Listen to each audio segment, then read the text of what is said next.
देवळा तालुक्यातील दैवड येथे ज्येष्ठ नागरिकाचा प्रामाणिकपणा. रस्त्यात सापडलेली पर्स व मोबाईल केला परत. सध्या धावपळीच्या युगात प्रवास करत असताना नजरचुकीने आपली एखादी वस्तू, मोबाईल किंवा पर्स प्रवासादरम्यान हरवले तर ते मिळणे अशक्यच असते किंवा ती वस्तू गेली असे समजावे लागते.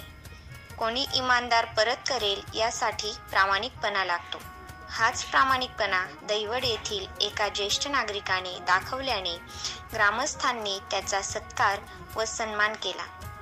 बसवंत पिंपळगाव येथील निकिता अमोल भारती हे दैवड येथे लग्नाला आले असता दुर्गा माता मंदिर परिसरात त्यांची पर्स गहाळ झाली. थोड्या वेळाने आपल्या घराकडे जात असलेले रंगनाथ रबा मोरे त्यांना ही पर्स सापडली.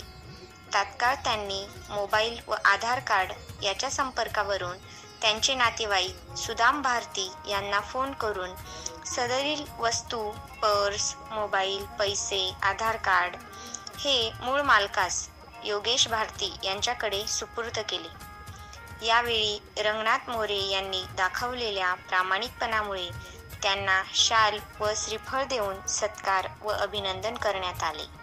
यावेळी मनीष ब्राह्मणकर, राजू मोरे, संजय पवार, सोनू वाघ, भगवान सोनवणे, सुनील सोनवणे, जिभाऊ पिंपळसे, महेंद्र सोनवणे आदी ग्रामस्थ उपस्थित होते.